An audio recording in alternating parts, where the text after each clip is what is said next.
Entonces, hay pleura visceral y parietal, y entre la pleura visceral y parietal existe un líquido, ¿no? Que es de 5 a 15 ml de lo normal. Pues son datos de células, son ultrafiltrados, ¿no? de los linfáticos. Y tienen bastantes componentes. Ahora, dentro del espacio virtual de esas dos pleuras, a veces existe líquido, en este caso del pneumotórax, aire. Entonces, es el ingreso de aire en este espacio interpleural. Y este aire puede originar el colapso de un parénquima.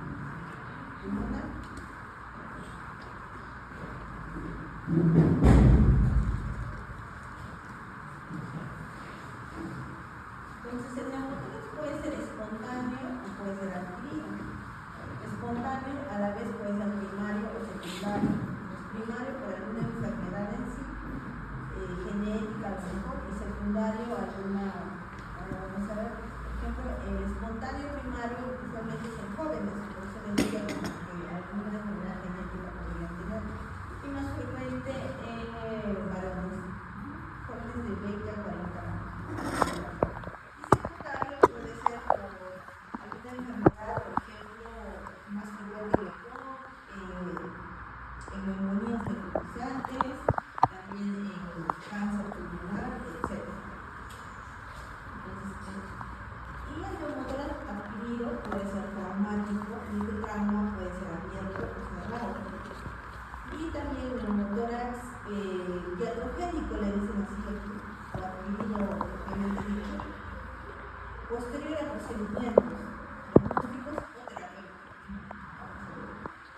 Entonces, el iatrogénico, como les había dicho, posterior a procedimientos como la plasmacentesis, a las espiroxias del parénquima pulmonar, o cateterización, o tal vez cuando se está colocando el intervención central, también puede originarse.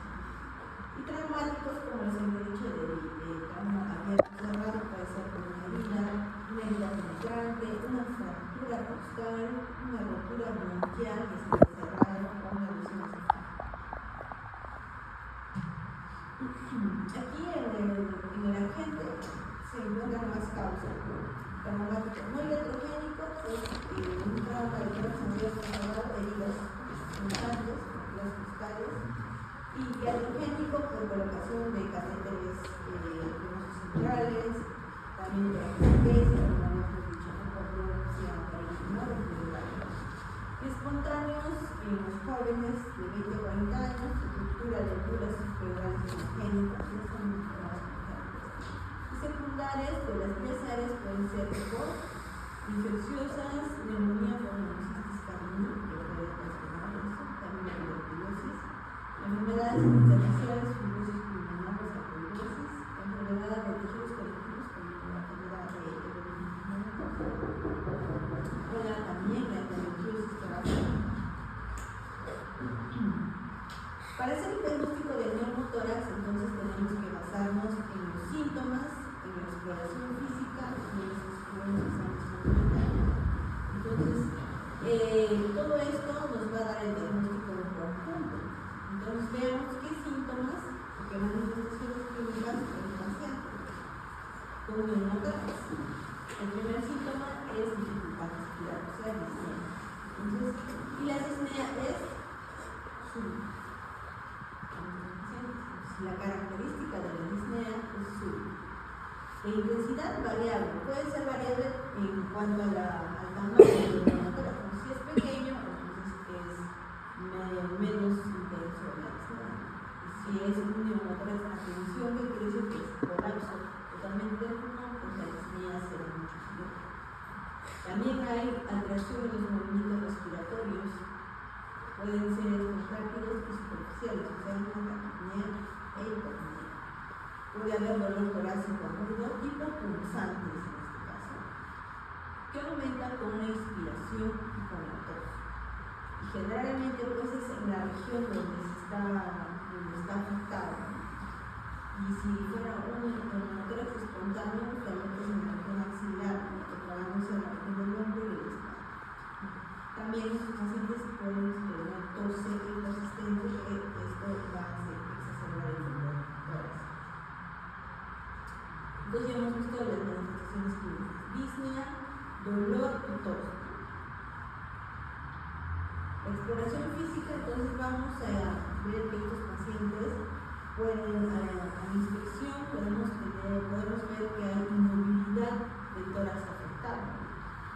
Entonces, quiere decir que el patrón respiratorio de inspiración y expiración se va a afectar, pues el tórax se ve inmóvil.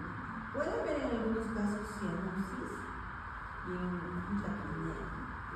En la palpación, pues, se detecta disminución y si es severo el neumotórax, hasta ausencia de vibraciones vocales. Y en la percusión puede haber mayor resonancia de la que usualmente hay, ¿no? Llegando incluso al timpanismo, también el neumotórax es severo. Y en la auscultación, entonces, no se ausculta el orgullo vesicular, porque el pulmón está colapsado, entonces hay un silencio. Entonces, si viene el paciente de emergencia y nosotros estamos diagnosticando un neumotórax, entonces tenemos que saber que puede ser un neumotórax estable o inestable. Un neumotórax estable quiere decir que es un paciente que no se va a complicar rápidamente.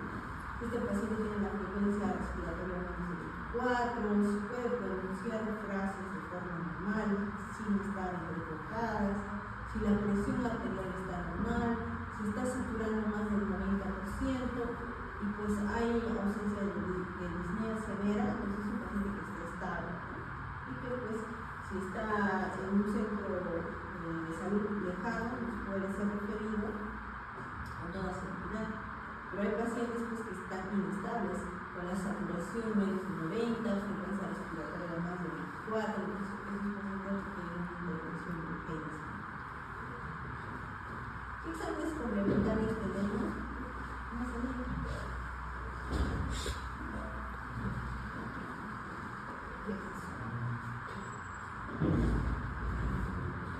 Aquí se ve el control del proyecto.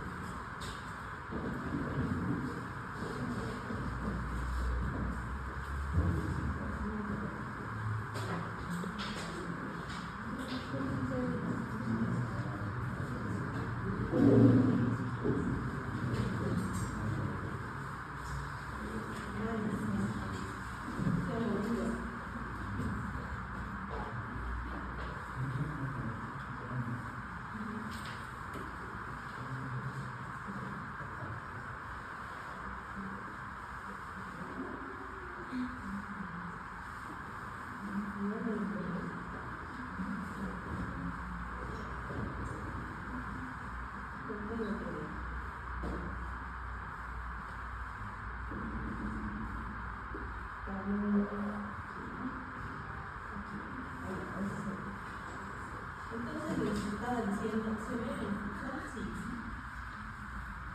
Entonces, los exámenes complementarios, pues ya habíamos hecho los síntomas, la exploración física, en la cual vemos que el tórax afectado está inmóvil, que hay las vibraciones vocales están disminuidas, también que la percusión del timpanismo y en la auscultación hay abolición o disminución del ritmo vesicular. Entonces, ahora vamos a los exámenes complementarios. Y pues el primer examen complementario que deberíamos de pedir es una radiografía de cabeza. Porque aquí vemos que hay una zona, una zona radiolúcida, donde el cual se pierde, ¿no?, el patrón bronquial. Vean que no hay patrón bronquial. Y pues que el pulmón colapsado está aquí. Entonces, se caracteriza por la zona radiolúcida. Vean aquí el pulmón normal y tiene su trama bronquial, está normal. Ese patrón nos hace diferenciar a un neumotórax. Y esto se puede clasificar en diferentes grados, ¿no? Grado 1, 2, hasta 3.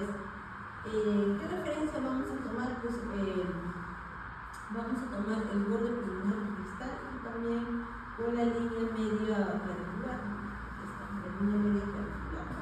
Entonces, es grado 1 cuando no pasa esta línea media clavicular. Y es increíble. Aquí sería menos del 15%, ¿no? Es leve. Entonces, hay una separación entre las pleuras muy leve. En cambio, si está un poco más cercano a esta línea media clavicular, entonces ya vemos que es el grado 2, ¿no? Hasta acercarse mucho más, ¿no?, a la línea media clavicular. pero si la sobrepasa la línea media ventricular, ya es grado 3. Ya esto es un neumotórax a tensión. También otros exámenes complementarios, pues según la tomografía. Aquí vean, aquí hay una bula. La bula es un tomografía de algo. Y vean que aquí el patrón es más, se ha perdido el parénquima. Y aquí este es el pulmón colapsado. Es un grado 2. Aquí en esta vista axial también se ve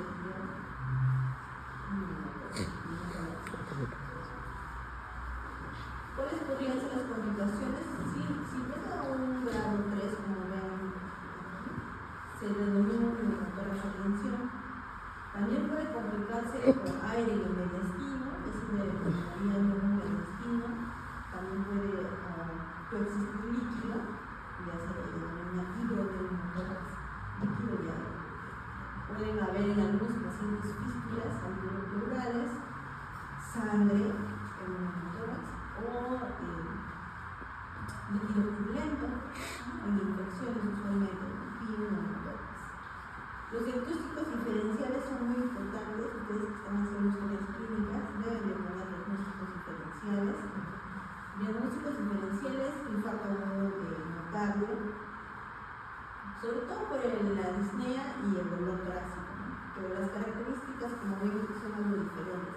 Hay algunos pacientes que tienen infarto agudo de miocardio con dolor torácico atípico, es decir, no es el tipo opresivo. Puede ser en algunos pocos pacientes que vienen con dolor punzante, ahí podría entrar en el diagnóstico diferencial. Tromboembolia pulmonar es el diagnóstico diferencial más frecuente, ¿no? Por la disnea súbita. Entonces es muy importante aquí preguntar antecedentes. También cuadros de ansiedad, muscular ya menos frecuentes, ¿no? También otros de neoplasias pleurales, ¿no? De que ya son menos frecuentes. Muy bien. Vamos con neumotórax. Otro síndrome pleural es el derrame, el líquido que existe entre la pleura.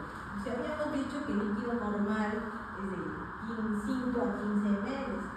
Entonces, la acumulación mucho mayor de esta cantidad ya se denomina derrame pleural. Entonces, hay como 6 mecanismos fisiopatológicos del derrame pleural. Pues lo normal es que pues, en el espacio pleural el líquido que se forma tenga que ser absorbido completamente.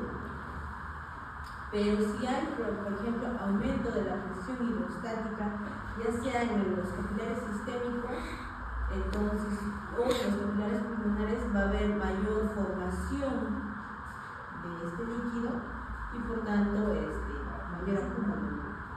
También otra causa puede ser la disminución de la presión oncótica en el espacio pleural. Usualmente los pacientes desnutridos, los pacientes con tuberculosis, que tienen esto, disminución de la presión oncótica, entonces aumento también del líquido pleural. Otra alteración puede ser a nivel de los vasos linfáticos, ¿no? Que no puedan reabsorber más o que haya una sobreproducción. Entonces, usualmente pacientes con neoplasias, y pueden tener excesiva producción de líquido pleural. Entonces, el derrame pleural puede ser infeccioso o no infeccioso. A eso le denominan transudativo o exudativo. El no infeccioso pues es el transudativo.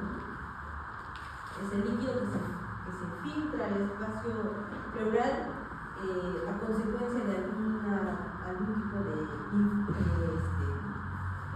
de alteración, tanto en la presión oncótica o hidrostática. Usualmente, por la causa más frecuente es la insuficiencia cardíaca congestiva. Entonces es del tipo no infeccioso. Hay alteraciones en las presiones hidrostáticas, oncóticas, entonces esa es la causa más frecuente. Ahora, en una diapositiva más adelante, vamos a ver otras causas del derrame pleural oxidativo. El exudativo exudativo usualmente hay porque hay inflamación, infección. Entonces, tanto esta infección puede bloquear la reabsorción en los linfáticos, también producir derramamiento. También en algunos pacientes con tumor a nivel respiratorio. Aquí vamos a ver en esta diapositiva las causas. Entonces, las causas de un derrame pleural no infeccioso, en primer lugar, insuficiencia cardíaca. Luego, pacientes con hipoalbuminemia severa, síndrome nefrótico, glomerulonefritis, ascitis también. Esta puede ser por la ascitis, usualmente por aumento de la presión linfática, ¿no? Sarcoidosis, diálisis peritoneal y cirugías de revascularización local. Nada que sea infeccioso. Los exudativos, aparte que aquí incluye a las neoplasias y a las infecciones, ¿no? Tuberculosis, neumonías bacterianas, micoplasma. También aquí incluye a los pacientes con colágenopatías, lupus, artritis reumatoidea. Pueden ser también postraumáticas. Entonces, ¿qué vamos a preguntar a los pacientes con derrame pleural? Entonces, tenemos que preguntar los signos y síntomas. Y tenemos que encasillar